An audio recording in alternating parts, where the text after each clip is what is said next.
श्रीमद् भगवद गीता ज्ञान यज्ञ प्रवचन क्रमांक 493 अध्याय 13 क्षेत्र क्षेत्रज्ञ विभाग योग और श्लोक क्रमांक 7 उत्तरार्ध। ओम त्र्यंबकं यजामहे सुगंधिं पुष्टिवर्धनम् उर्वारुकमिव बन्धनान् मृत्युर्मुक्षीयमामृतात्। सदाशिवसमारम्भान् शङ्कराचार्यमध्यमाम् अस्मदाचार्यपर्यन्तं वन्दे गुरुपरम्पराम्। नमः चिन्मयदेवाय तेजोमयाय धीमहि सुबोधानन्दरूपाय नमः पुरुषोत्तमाय च। वसुदेवसुतं देवं कंसचानूरमर्दनं देवकी परमानन्दं कृष्णं वन्दे जगद्गुरुम्। कृष्णाय वासुदेवाय देवकी नंदनाय च नंदगोपकुमाराय गोविंदाय नमो नमः। ओम तत्सत्। भगवान श्री कृष्ण परमात्मा क्षेत्र और क्षेत्रज्ञ का यहाँ पे विवेचन कर रहे हैं। क्षेत्र के बारे में उन्होंने सविस्तर बताया। अब क्षेत्रज्ञ के विषय में उन्हें बताना है। तो क्षेत्रज्ञ का साक्षात्कार जिन गुणों से होता है, जिस ज्ञान से होता है, वह ज्ञान भगवान श्री कृष्ण अब बता रहे हैं। और कल हमने ज्ञान के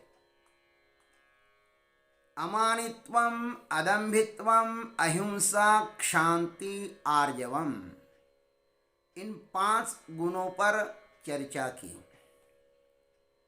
श्लोक का विस्तार बहुत है और हमारे ज्ञानेश्वर महाराज ने बहुत सुंदर ढंग से अनेक दृष्टांतों के द्वारा इसका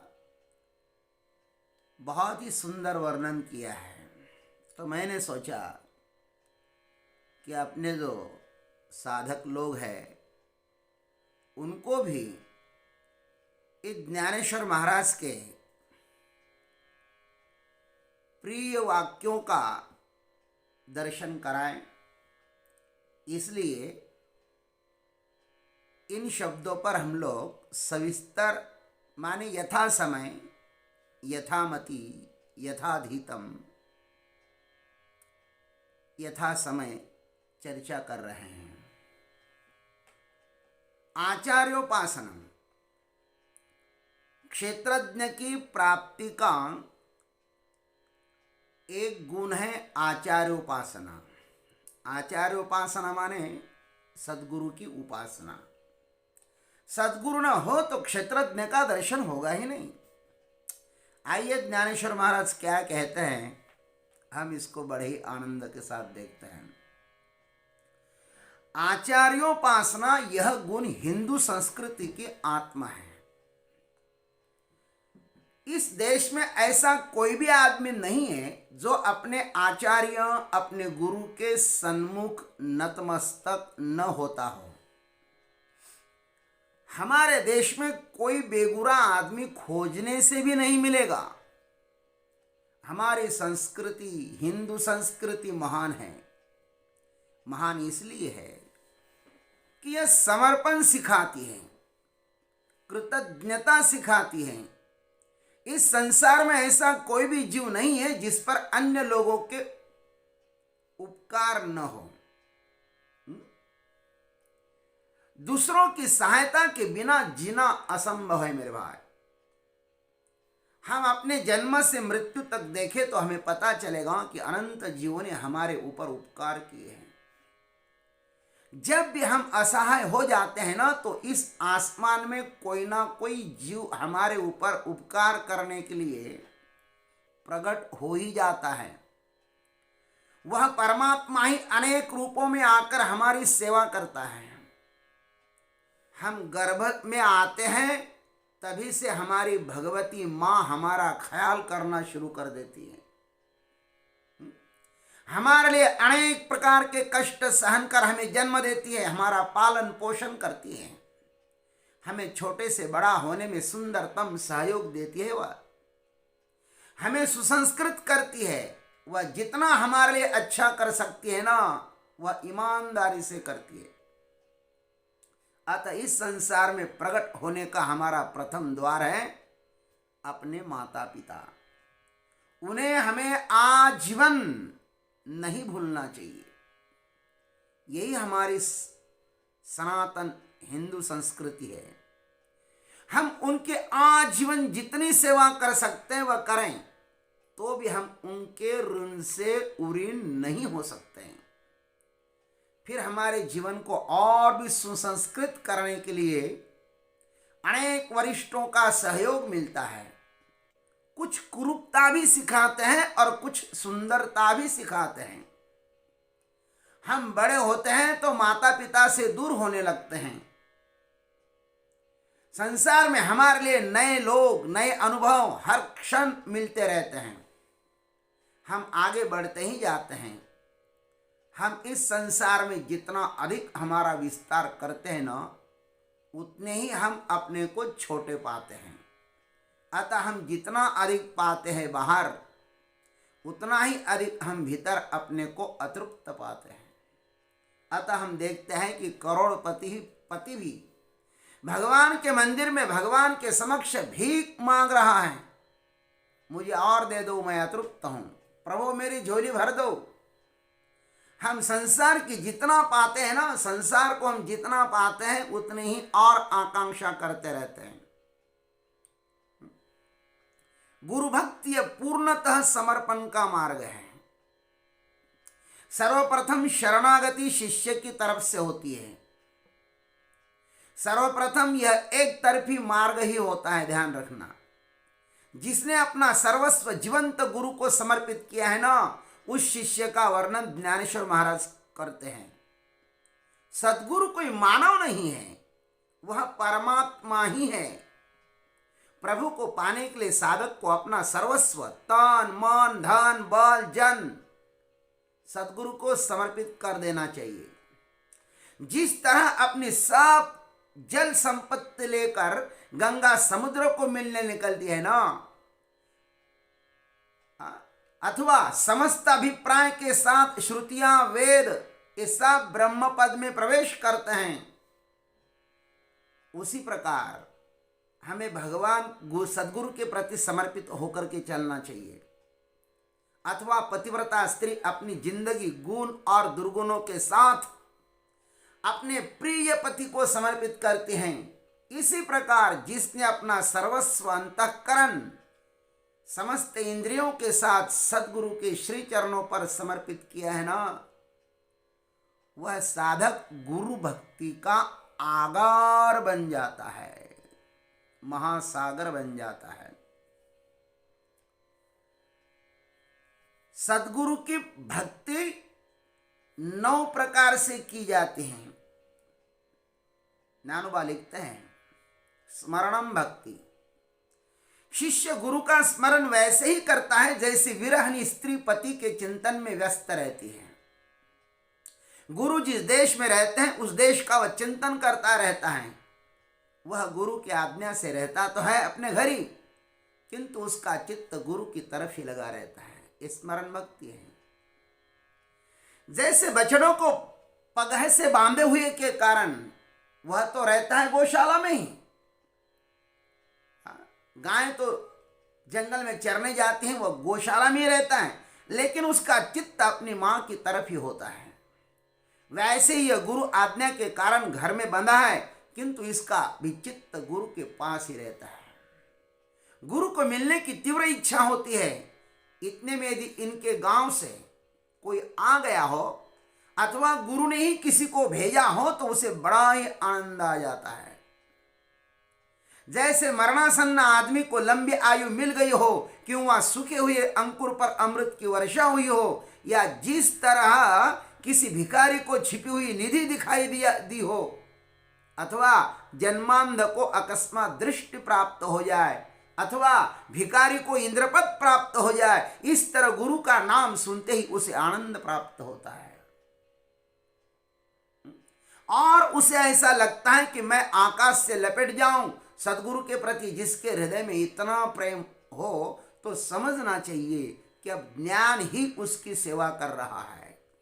देखो सदगुरु के प्रति कितना उसका समर्पण है, वह सदैव सदगुरु के स्मरण में मस्त रहता है।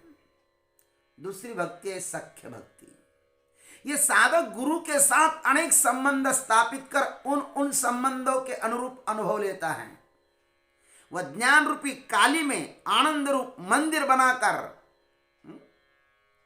उसमें गुरु रूपी शिवलिंग की स्थापना कर उस पर ध्यानामृत का अभिषेक करता रहता है और फिर बोध रूपी सूर्योदय होने पर बुद्धि की डाली में सात्विक भाव भर कर गुरु रूपी शिवलिंग पर वह बिल्व पत्र चढ़ाता है महाराज।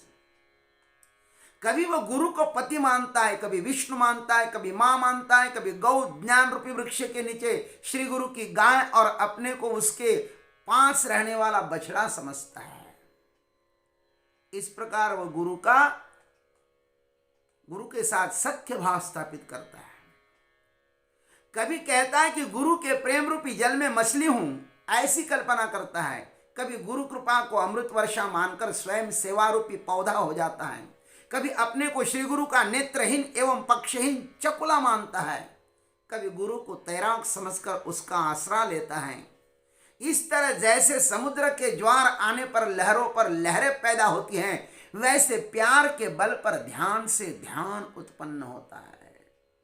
वो गुरु के साथ जुड़ जाता है, गुरु के साथ वो जुड़ जाता है। तीसरी भक्ति है दास्य भक्ति। मैं गुरु की सेवा बहुत करूंगा। गुरु प्रसन्न होकर जब कहेंगे कि कुछ मांग लो, तब मैं उन्हें मांगूंगा कि मुझे आपका समस्त परिवार मैं ही बनूंगा, वो ऐसा कहता है। और यह आकांक्षा आज तक न किसी की पूरी होती है, न हुई है, न होगी। हमारी आशा तभी पूर्ण होगी जब हम सब पूर्ण वस्तु को पालेंगे। गुरु के प्रति इसका पूर्ण समर्पण है। उसको लगता है कि मेरे गुरु की सेवा मैं ही कर लूं।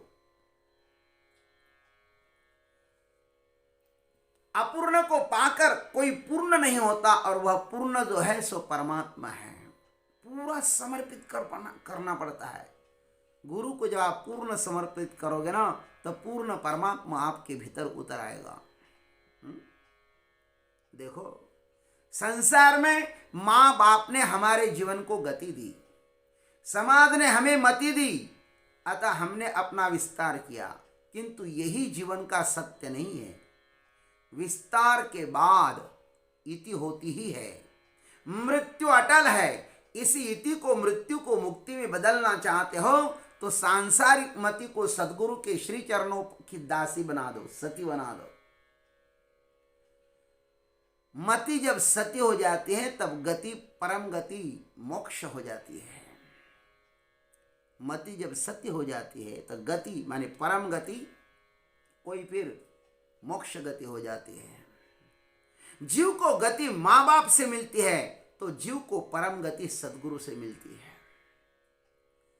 सदगुरु की व्याख्या हम संक्षिप्त देखें। सदगुरु की व्याख्या संक्षिप्त इस प्रकार होगी। ये चार महान विभूतियां हैं, साधु, संत, गुरु, सदगुरु। पहले तो साधु, जीवन में साधु ही आते हैं। साधु पुरुष वह है जो स्वयं शास्त्र शुद्ध आचरण कर भगवान का भजन करता है, वह साधु है। जो अपने उद्धार के लिए भगवान का भजन करे वह साधु, और अपने पास आने वाले जिज्ञासुओं को सदाचरण एवं सन्मार्ग बताता है ना, जो सदैव प्रभु का भजन करता है, वो साधु है महाराज। और संत वह जो साधु साधना के परमोच्च शिखर पर पहुंच जाता है, जिसका साधन साध्य को प्राप्त कर चुका है, जो कृतकृत्य हो चुका है, जिसने परमात्मा का साक्षात्कार किया है, वह संत है।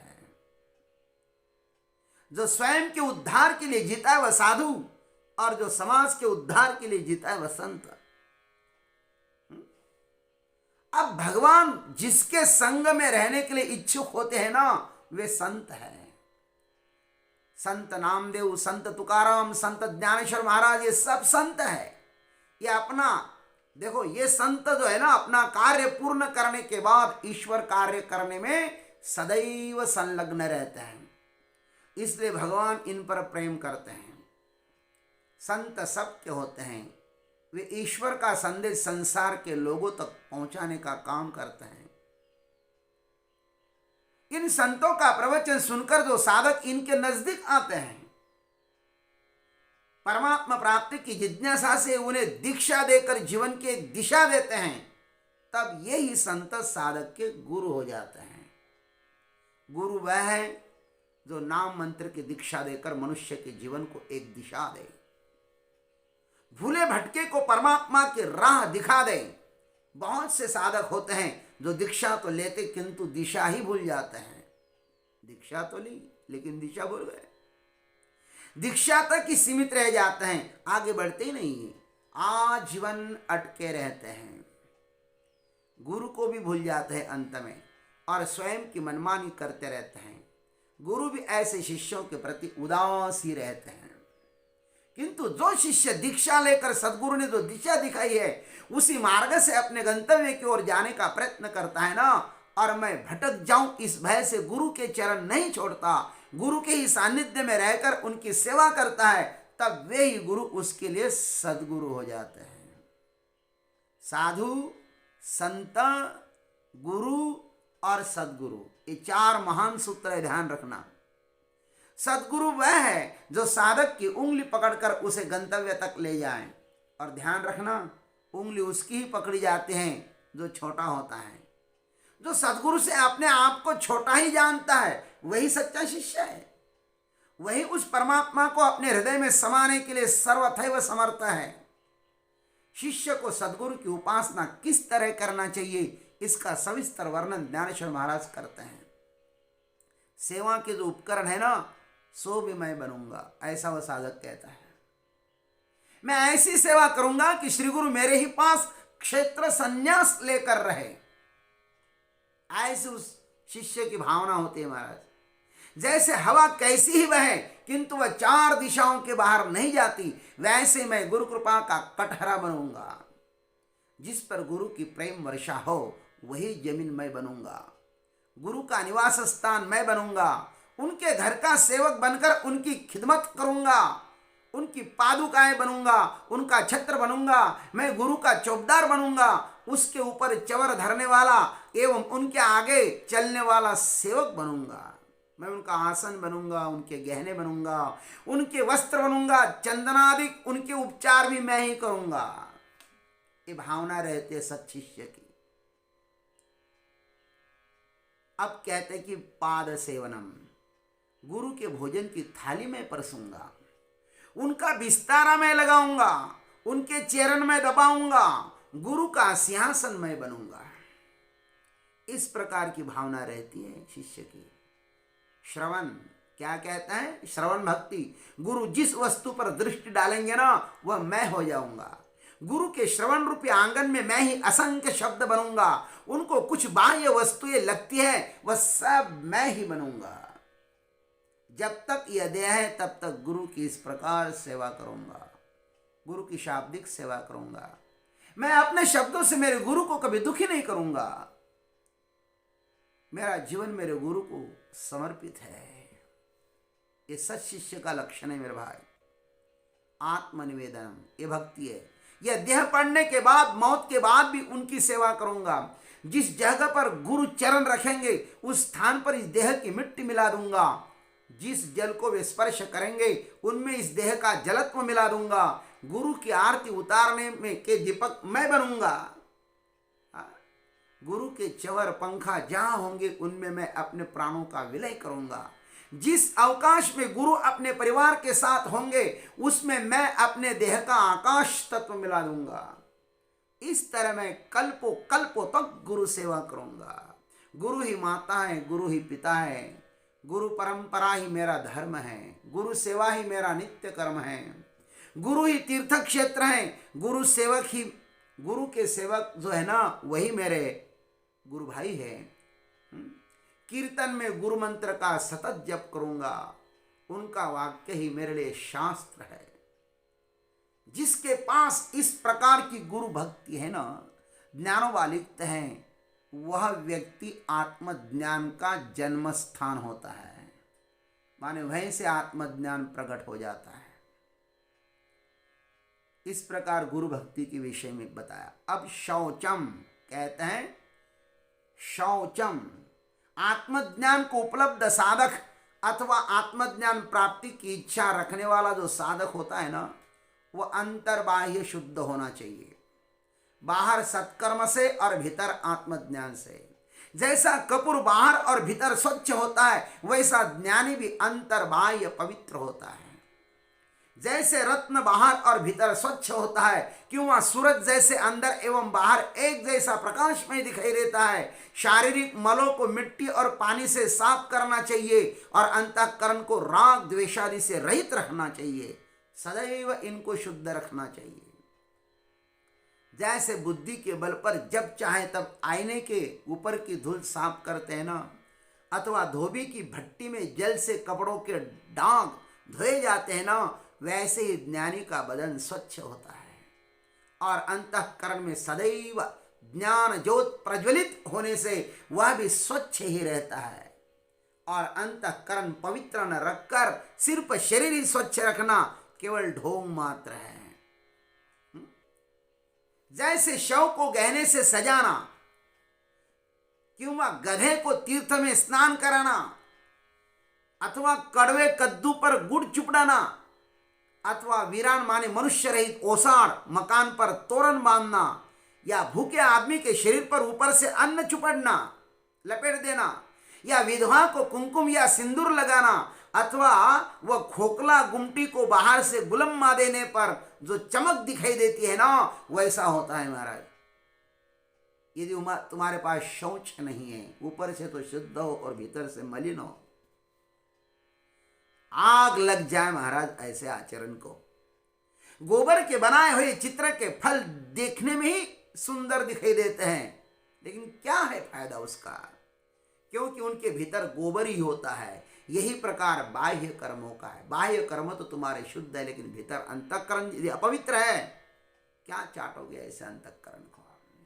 खराब चीजों की ज्यादा कीमत लगाने से वह बिक नहीं जाती, अथवा शराब से भरा हुआ मटका गंगा जी में डुबोकर भी निकाला तो वह पवित्र नहीं होता।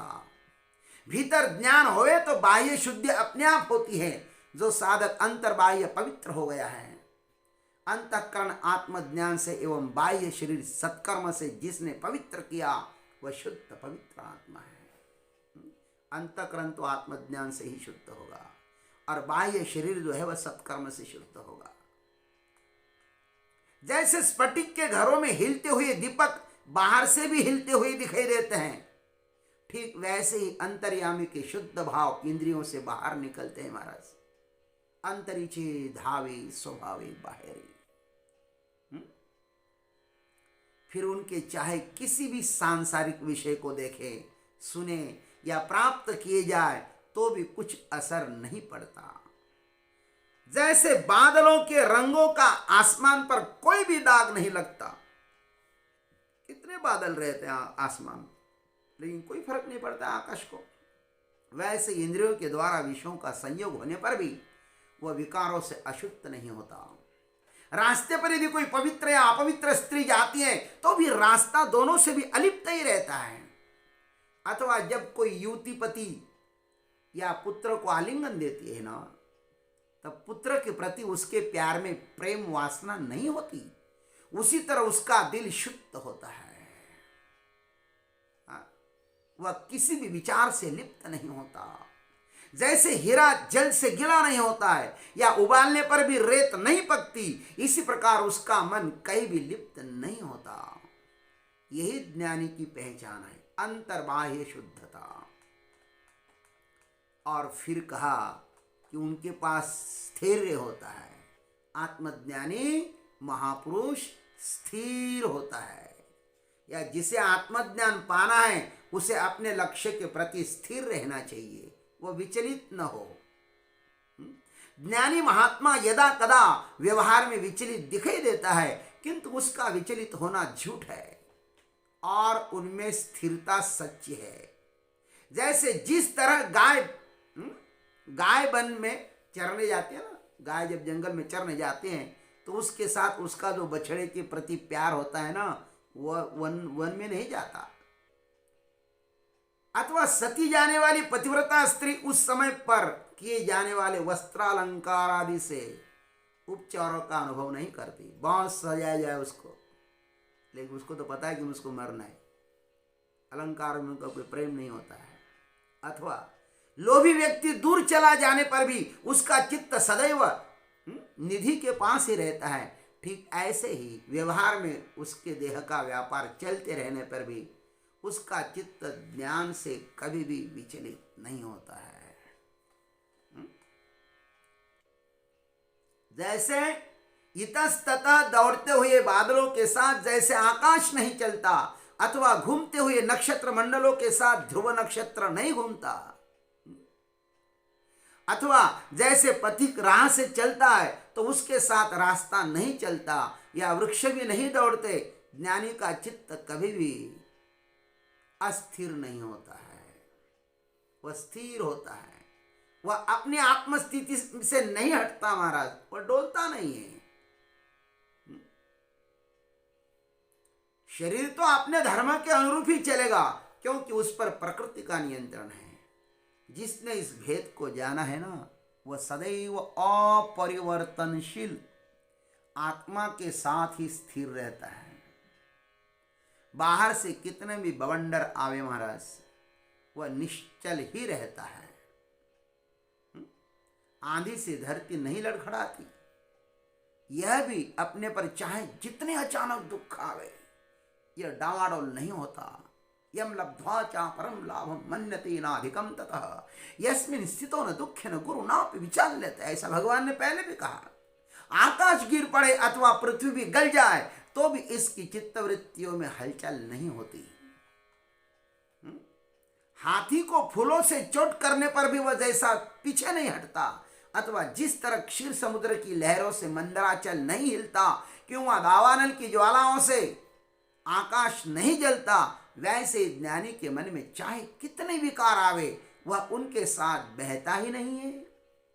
यह उसकी स्थिरता है। आत्मज्ञानी स्थिर होता है, वह अपने जीवन में कभी भी विचलित नहीं होता।